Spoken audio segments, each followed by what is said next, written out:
General Hospital will reveal Drew held undeniable evidence that Portia had falsified Heather's test results, a revelation that could not only destroy her career but also land her in serious legal trouble.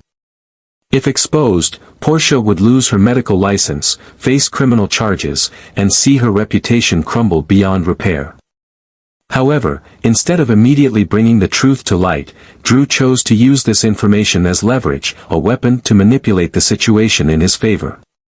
His goal was clear: to force Portia and Curtis into a desperate position where they had no choice but to submit to his demands.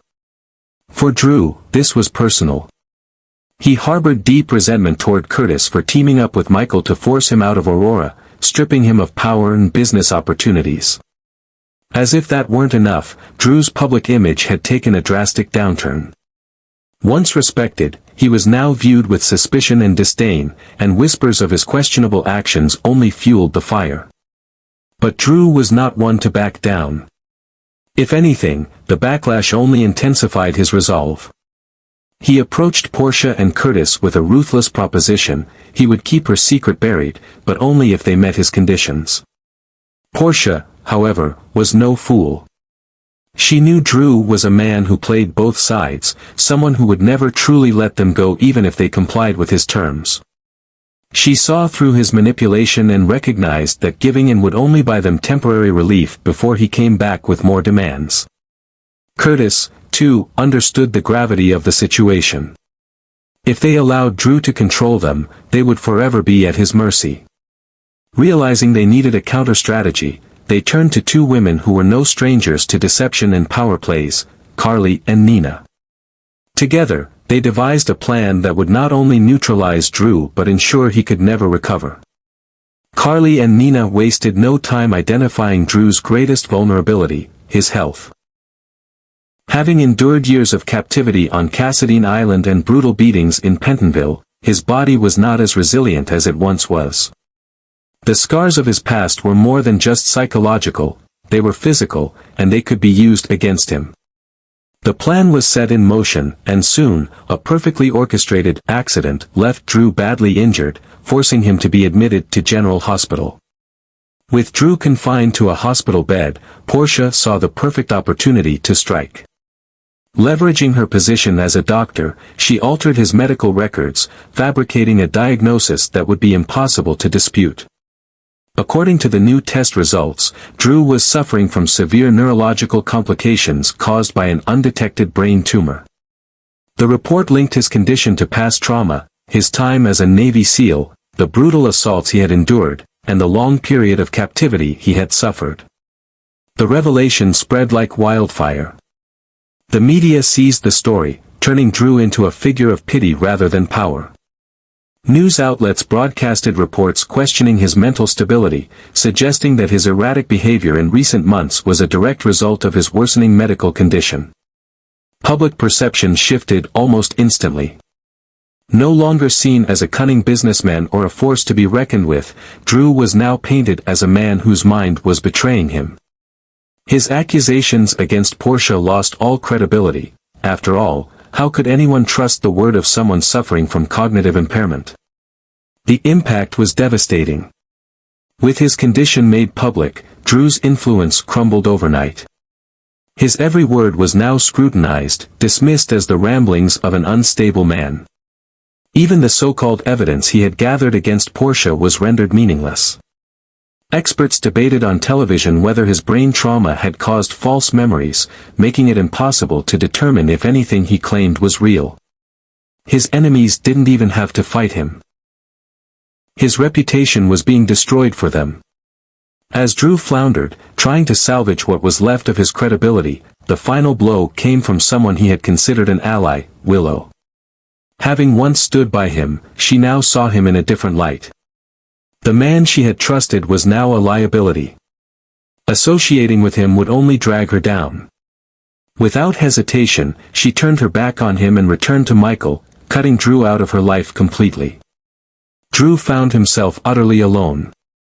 Portia, Curtis, Carly, and Nina had executed their plan flawlessly, leaving him powerless and discarded.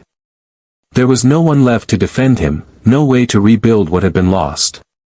The very people he had sought to destroy had flipped the script, trapping him in a nightmare of his own making. Stripped of his influence, abandoned by his allies, and branded as mentally unfit, Drew had become nothing more than a shadow of his former self, a man who had once controlled his fate, now lost in the chaos he had tried to create for others. The news spread like wildfire, consuming every corner of Port Charles and irreversibly tarnishing Drew's reputation. Headlines dominated newspapers and online media, each article painting a damning picture of a man whose mental faculties were now under intense scrutiny. Television segments analyzed his supposed medical condition, with experts debating whether the brain tumor Portia had fabricated was affecting his judgment. Reports detailed his history, his time as a Navy SEAL, the trauma he endured in captivity on Cassadine Island, and the brutal assaults he suffered in Pentonville, all spun into a narrative that suggested his mind had deteriorated beyond repair. The public, once divided in their opinions about Drew, quickly turned against him. He was no longer perceived as a powerful businessman or a formidable figure. Instead, he was now regarded with pity, skepticism, or outright disdain. People whispered in hushed tones about his erratic behavior, dissecting every decision he had made in recent months under the assumption that his so-called condition had rendered him unfit to function normally. The accusations he had levied against Portia, once capable of ruining her, were now dismissed as the paranoid delusions of a man suffering from severe neurological impairment. Authorities in Port Charles began to take notice. If Drew's cognitive abilities were truly compromised, it raised alarming questions about the decisions he had made while in positions of power. Was he mentally fit to have been running his business affairs? Had he been capable of making sound legal arguments? Should his past contracts and dealings be re-evaluated? The whispers soon reached legal and corporate circles, where some began to suggest that Drew should be formally assessed for mental competency. There was even speculation that, if his condition worsened, he could be declared unfit to make decisions regarding his assets and estate, potentially stripping him of any remaining control over his own empire. Faced with this overwhelming tide of public scrutiny, Drew tried desperately to fight back. He issued statements denying the claims about his health, but they were met with skepticism, as many believed he was simply in denial. He attempted to discredit the medical reports, but his words held no weight against what was considered solid evidence. Every attempt to regain control of his narrative was met with resistance, and the more he struggled, the more entangled he became in the web that Portia, Curtis, Carly, and Nina had so meticulously spun. His frustration turned into panic as he realized that every path he took led him deeper into the trap. Any attempts to prove his sanity were twisted against him. If he lashed out, it was seen as further evidence of his instability. If he tried to argue rationally, experts dissected his every word, searching for signs of cognitive decline. He was trapped in a cruel paradox. No matter what he did, it only served to reinforce the lie that had been woven around him. His allies, seeing the writing on the wall, began to distance themselves. Investors quietly withdrew from any business dealings with him. Associates who once sought his counsel now avoided him, unwilling to be tainted by the controversy. Even those who had once stood by his side, defending him, began to waver. They could not afford to be associated with someone whose credibility had been completely dismantled. And then, the final, crushing blow came from someone he had never expected, Willow. She had once believed in him, trusted him, even defended him when others had doubted him. But now, faced with the undeniable public backlash and the growing stigma surrounding his name, she could no longer justify standing by him. She knew that if she continued to be linked to Drew, it would jeopardize her own future, her own standing in the community. And so, she made the cold, pragmatic decision to walk away. She left him behind, returning to Michael as if her time with Drew had never mattered. Drew was left standing alone, watching as everything he had built, everything he had fought for, crumbled before his eyes. His power, his influence, his relationships, one by one, they all slipped through his fingers. The people he had sought to destroy had turned the tables on him in the most devastating way possible. He was no longer the manipulator, no longer the man holding the cards. He was now the victim of a perfectly executed downfall, a pawn in a game he had once believed he was controlling. As he looked around, seeing nothing but the wreckage of his own life, he finally understood, he had not simply lost. He had been erased. Things only spiraled further out of control when Willow, someone who had once stood by Drew's side, found herself recoiling at the sight of what he had become. The man she had trusted, the man she had believed in, was now the subject of scandal, speculation, and public disgrace. His name, once associated with power and confidence, had been reduced to a whisper of pity and doubt throughout Port Charles.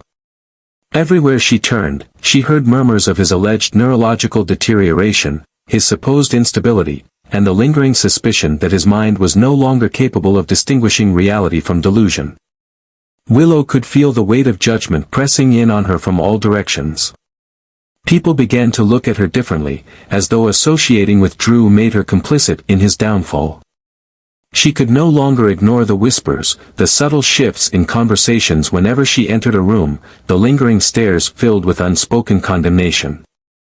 If she continued to stand by him, if she continued to defend him, she knew she would suffer the same fate. She had worked too hard to build her own life, to establish her place in the world, and she wasn't about to throw it all away for a man who was sinking deeper and deeper into the abyss. The decision, though harsh, was inevitable. Willow knew that if she wanted to salvage her own reputation, she had to sever ties with Drew, completely and permanently. And so, with the same cold pragmatism that had driven her to him in the first place, she turned her back on him. There was no heartfelt goodbye, no moment of hesitation or remorse. She simply walked away, retreating into the safety and stability that Michael offered, as though her time with Drew had been nothing more than a fleeting misstep. Drew, already drowning in the chaos that had been orchestrated against him, barely had time to register the betrayal before the consequences hit him like a tidal wave. Willow's departure was not just the loss of a relationship, it was a final, public declaration that he had been abandoned by those who once claimed to care about him. Her decision sent a clear message to everyone watching: Drew was beyond saving, beyond redemption. Even those who had once supported him had come to see him as a liability, someone whose mere presence threatened to pull them down along with him. As Drew's world crumbled, Portia and Curtis observed from a distance, their relief palpable. They had played their hand masterfully, and the results spoke for themselves. The man who had once loomed over them like a specter of doom, threatening to dismantle their lives, now stood in ruins. He had been dismantled piece by piece, stripped of his influence, his allies, and his credibility. There was no dramatic confrontation, no moment of victorious gloating. There was no need for it. Drew was already defeated, not by force, but by the slow, calculated unraveling of everything he had held dear. He was no longer a threat, he was nothing more than a relic of his former self, a shadow of a man who had once believed he could control the fate of others, only to find himself helpless against the fate that had been written for him. And so, with their greatest enemy now reduced to irrelevance, Portia and Curtis allowed themselves a moment of quiet triumph. The storm had passed. The danger was gone. Drew, the man who had once seemed invincible, had become a mere footnote in the ever-evolving story of Port Charles. His name, once spoken with fear and authority, was now fading into obscurity, whispered only in passing as a cautionary tale of what happens to those who overreach and fall too far.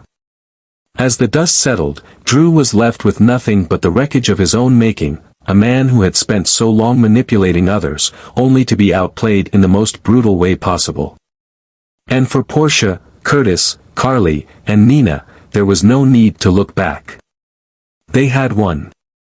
Drew was nothing now, nothing but a forgotten man, lost in the shadows of his own downfall. The situation had reached its boiling point, but the war between Drew and Portia was far from over. While it seemed as though Drew had been utterly defeated, reduced to a shell of his former self, the battle was still raging beneath the surface. Despite his shattered reputation and the brutal humiliation he had suffered, Drew was not a man who would accept defeat so easily. His fall had been orchestrated with precision, but deep down, he knew there was still a way to fight back, if only he could find the right opportunity. Meanwhile, Portia and Curtis reveled in their victory, though they knew better than to let their guard down completely. Drew was dangerous, and his silence was unsettling. They had expected him to lash out, to retaliate in desperation, but instead, he had disappeared from the public eye, retreating into the shadows. That, more than anything, made them uneasy. They had spent weeks carefully dismantling his credibility, making sure that he could never pose a threat to them again, yet something about his sudden quietness sent a chill through Portia. She had seen his determination firsthand, and she knew that a man like Drew would never accept losing without a fight. Carly and Nina, on the other hand, were more confident. As far as they were concerned, the plan had worked flawlessly, and Drew was no longer a problem. His credibility was in shambles, his influence gone, and with Willow abandoning him for Michael, he had no one left to turn to. They believed that Portia and Curtis were safe, that Drew had been effectively neutralized. But Portia wasn't convinced. She had spent too many years navigating dangerous situations to assume that just because someone was down, they were out for good. The battle was far from over. Drew might have suffered a devastating blow, but he wasn't finished. He was a man fueled by vengeance, and he was willing to play the long game. Portia and Curtis had won this round, but Drew was already preparing for the next one. The war for control in Port Charles was still unfolding, and no one could predict how it would end. Would Drew succeed in turning the tables on Portia? Would Portia and Curtis see the danger before it was too late? Would Carly and Nina be drawn back into the chaos they thought they had escaped? Stay tuned for the next episodes of General Hospital to see how this intense battle continues to unfold.